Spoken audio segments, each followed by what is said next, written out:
Asia cup లో Bharat Pak match యథాతథంగా జరగనుంది. మ్యాచ్ రద్దు చేయాలంటూ దాఖలైన పిటిషన్ పై సుప్రీంకోర్టు ఆగ్రహం వ్యక్తం చేసింది.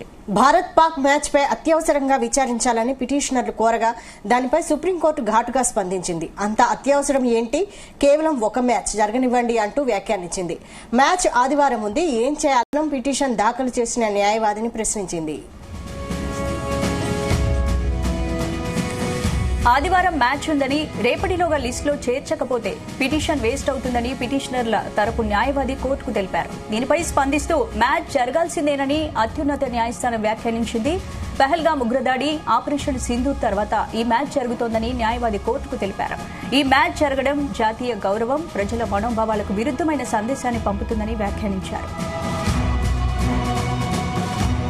పాకిస్తాన్ ఉగ్రవాదుల చేతిలో ప్రాణాలు కోల్పోయిన కుటుంబాలు కూడా ఈ మ్యాచ్ కారణంగా వేదనకు గురవుతాయని పిటిషనర్లు పేర్కొన్నారు. దేశ గౌరవం, పౌరుల భద్రత వినోదం కంటే ముఖ్యమైనవి అని అభిప్రాయపడ్డారు.